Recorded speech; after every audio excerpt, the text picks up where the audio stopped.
We've never been here before, and it's actually a personal opinion. Uncharted territory, terra incognita. That notion must have terrified the explorers of old, who ventured into parts of the world where the absence of reliable nautical charts meant their ships could be wrecked at any moment on a shallow portion of rocks. Today, every morning in America seems like a trip on rough seas into unmapped territory, where a raging pandemic is spreading disease and political leaders more often than not seem unable to guide citizens to its safety. In 39 states, the number of new coronavirus cases this week exceeded the week before, straining hospitals and healthcare workers in many places.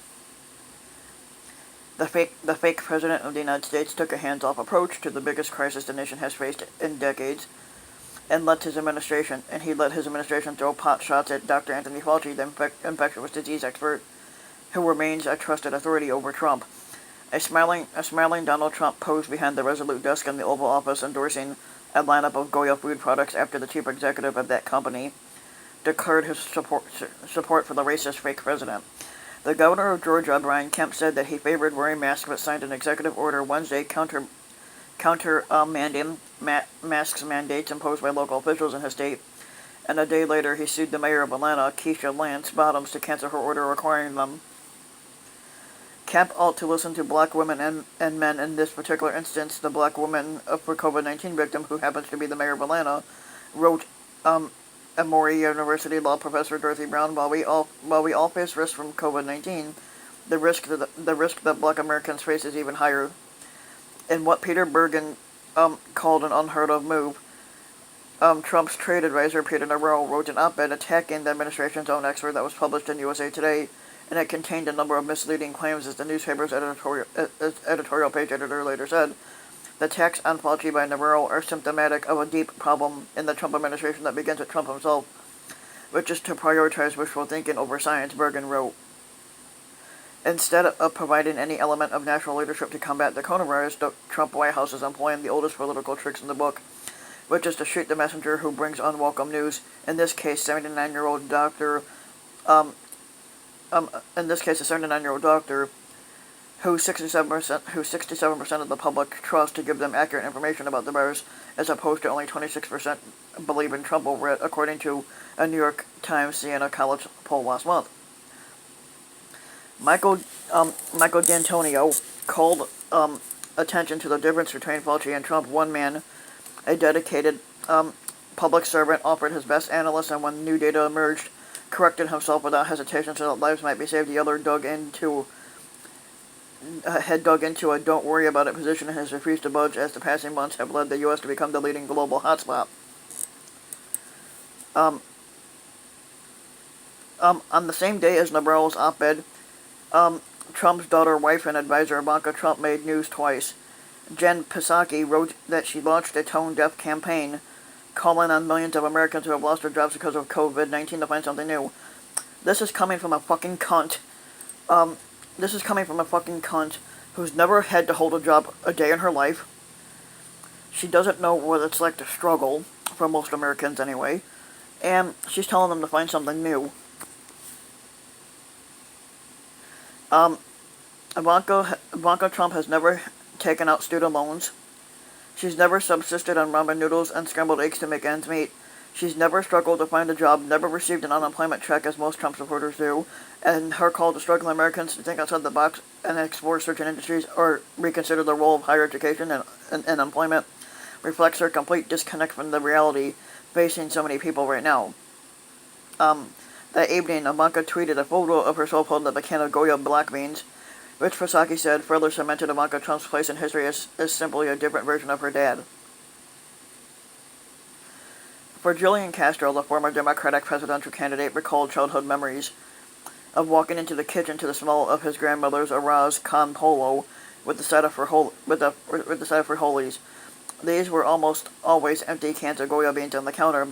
Writing in CNN's Business Perspective section, he noted that Goya CEO Robert Unani is within his rights to praise Trump, but just as Unani is free to heap praise on a fake president with a history of attacking Mexicans, consumers who reject Trump's bigotry are free to leave Goya products on the shelf and choose one of its other competitor products instead. Since wearing masks is proven to protect against the spread of the coronavirus, Senator Bernie Sanders and Andy Slavitt argued that there's an obvious way to promote their use. The government should send every American 3 reusable masks. The cost is very modest. It's a very modest investment compared to the number of lives saved and the positive impact on the economy, they wrote.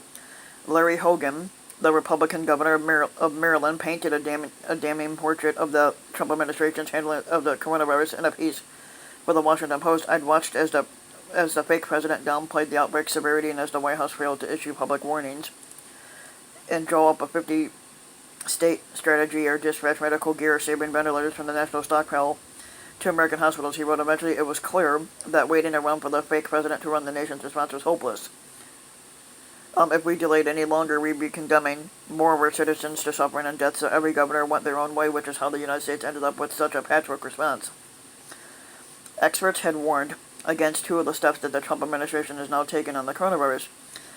Dr. Kent Sepkowitz said that the decision to shift the collection of data about hospital use from the U.S. Centers for Disease Control and Prevention to the Department of Health and Human Services is a big mistake. This sudden change, which anonymous officials told the New York Times, came as a shock to the CDC, and it has raised concerns from many that centralization in Washington, D.C.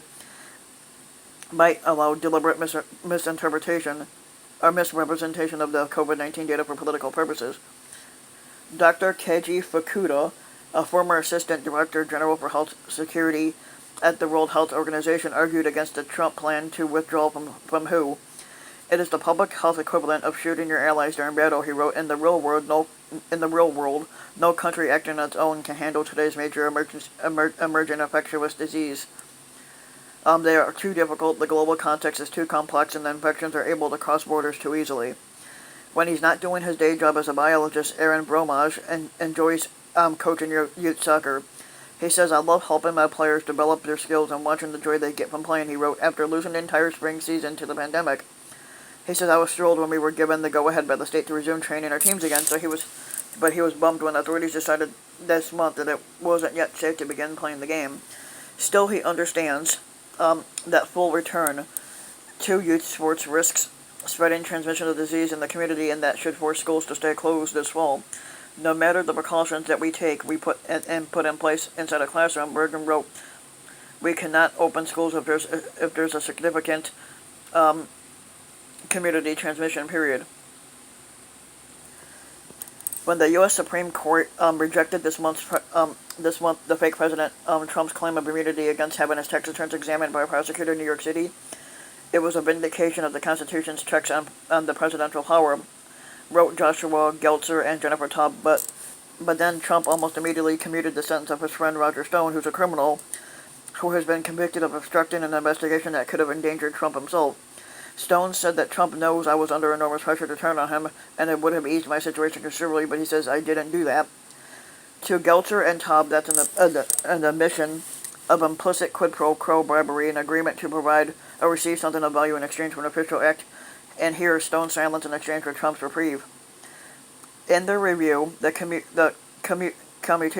commutation is an outrage step, but astonishingly outrage among senators was far from universal. We are a long way from the constitutional framers' sense of what the presidential overreach looks like and how senators would respond. The Stone case doesn't have to end here, wrote two New York lawyers, Gerald Lefcourt and Robert Gottlieb. Stone could be charged under New York state law, and Trump's commutation of his sentence wouldn't apply if he were convicted. The U.S. presidents have broad powers to pardon and commute sentences. However, here we have federal law enforcement neutralized by a fake president's commutation, rewarding the cover-up to protect Trump. A state prosecution would put on trial a man we know is fucking guilty, which is far outweighing any legal risk of bringing Stone to justice in New York as a national benefit. Standing up for the rule of law, showing that it survives in the offices of state prosecutors, if not in the White House. Meanwhile, brace yourself, wrote Ellie Honig. Now there's only one remaining line that Trump has not yet crossed, and it might well soon, the first ever presidential pardon of himself. Mechanically, Trump would have to issue such a pardon while he still holds office, and the pardon would need to give him coverage for anything he has done in the past. It would be as if Richard Nixon, rather than resigning and receiving a blanket pardon from his successor Gerald Ford, simply tried to pardon himself on his way out of the White House. Trump has made ample incentive to preemptively save his own ass. with a pardon, or at least try to. America is mourning the civil rights champion, John Lewis, this weekend. As a 25-year-old protester in 1965, Lewis marched on a now famous bridge in Selma, Alabama, named after Confederate General Jess McIntosh wrote, "He was beaten by police and suffered a broken skull."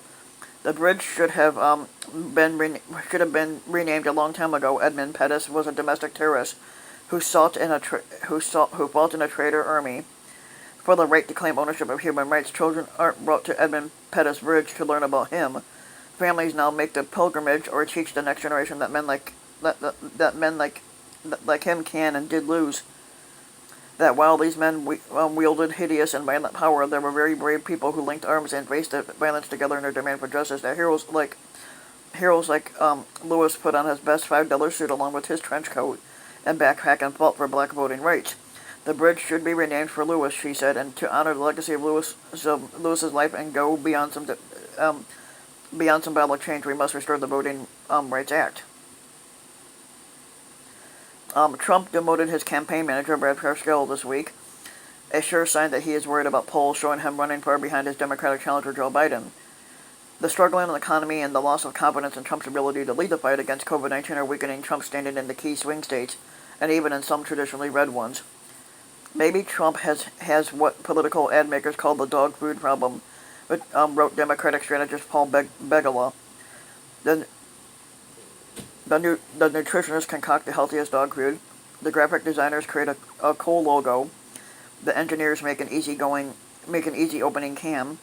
The ad makers create Spielbergian images of golden retrievers bounding through amber waves of grain.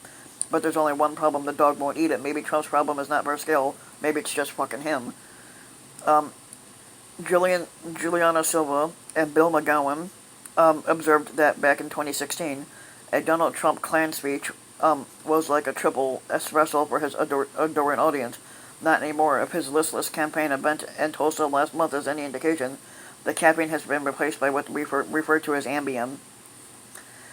Trump at the lectern is as bombastic, crass, hostile, boastful, and narcissistic as ever. But now the Red Hat brigades are sparser, and people have been spotted yawning and checking their watches during the tirades.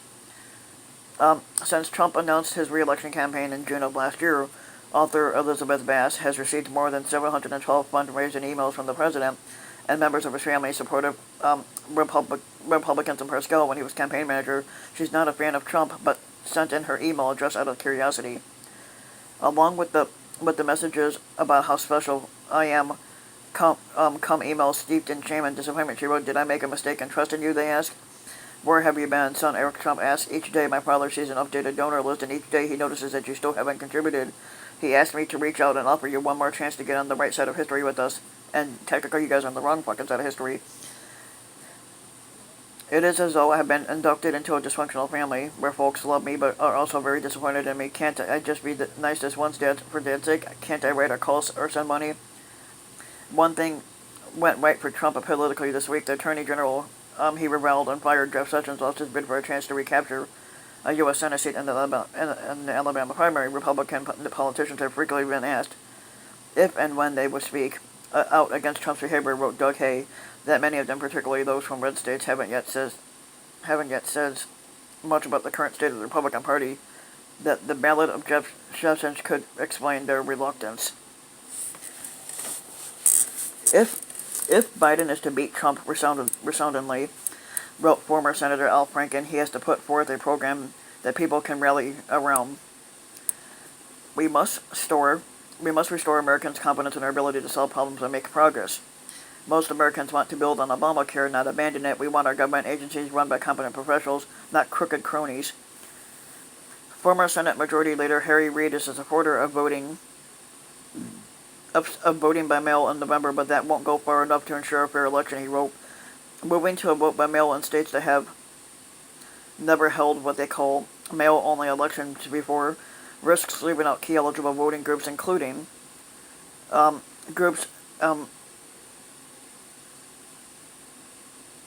including disabled voters, voters who do not speak English, or eligible voters who lack a street address, like we see with many voters who live on Native American reservations, Reid noted. Therefore, even though voting by mail is safe and secure to protect access for all eligible voters, In-person voting is also necessary to offer access to the polls for every voter in our nation.